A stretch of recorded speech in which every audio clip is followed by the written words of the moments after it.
Hey guys, welcome back to Landscape Alert, where this week I am going to be showing you the process that I use to create a design. Most of the videos that you've watched so far here in my channel are of projects that I've done in the past, and also some have been from popular media, movies. I've recreated some different landscapes from a few different shows and also movies, but this time around I wanted just to create one out of nowhere, just from my previous experience on homes and styles.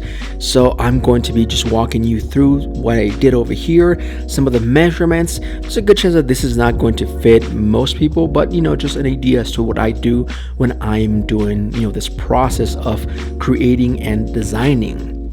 So the first thing that I did was I kind of looked for some sketches. So I kind of put the footprint of the house itself and the property, where I'm going to be essentially doing all this, creating the canvas, if you will.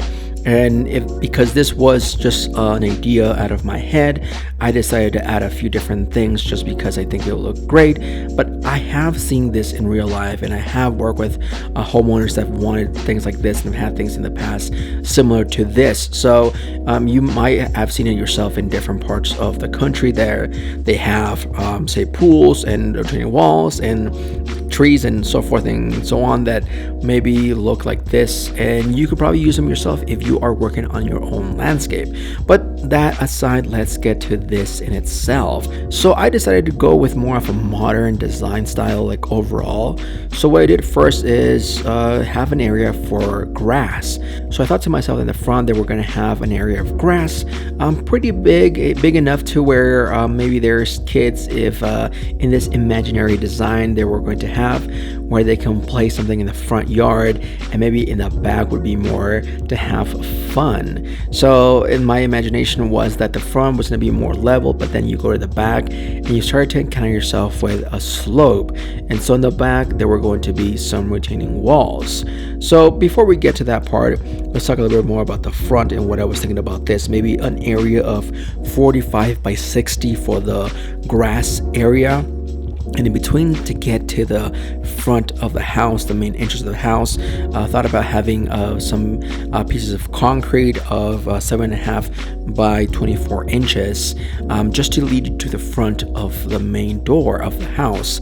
And then I also had some trees on both ends of the front, where I was thinking to have something red. Of course, it's going to depend where you live in the country, where you can have different kinds of trees and or shrubbery. I was thinking maybe having something like a shrubbery, or maybe something like a maple or an oak, something that would maybe potentially give me some of the orangey to red foliage in the fall time. But depending on where you are, you may want to have something that will be more red right away, because you may not even have some of these changes. So at least for this design, that's kind of what I was thinking for that. In between the sod, I was thinking of also having some other trees, something like some type of cherries, maybe like a crab apples, that will give me like early flowering in the springtime. And then next to the house, I had some areas of mulch where I was thinking of having something sort of smaller, something like a perennials and or annuals that I could also put there. And right next to the house, having some ornamental grasses. Now in this design, I put that there was a deck in the front, and there was also an evergreen.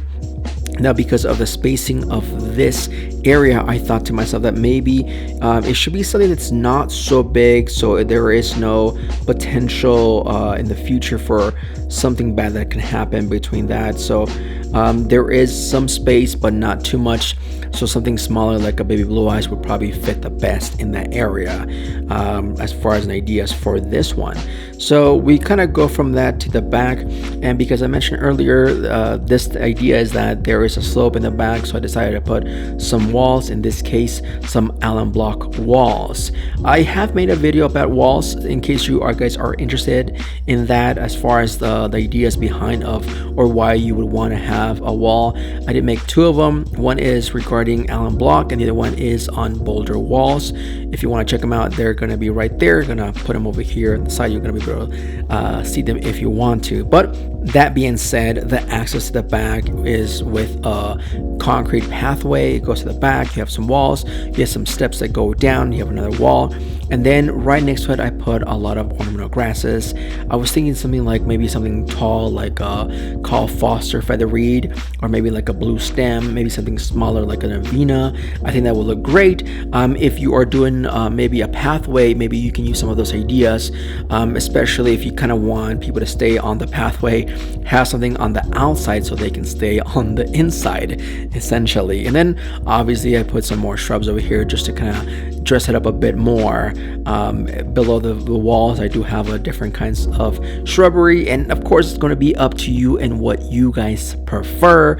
You guys can have roses, you guys can have some lilacs, maybe some hibiscus, and the list just goes on and on as to what you can have.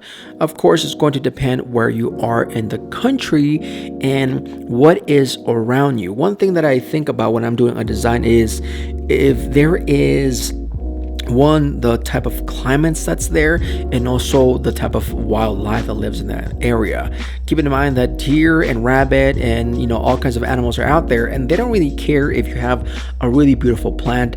They're going to see it as food and they're going to go and eat it. So think about that. What can I have? And yes, it may be pretty, but should I have it there and kind of invite animals over? Keep in mind that I'm not by no means saying hurt animals. Nope, I'm not saying that at all, but I am saying, be thoughtful about what you can plant and if it's going to survive there.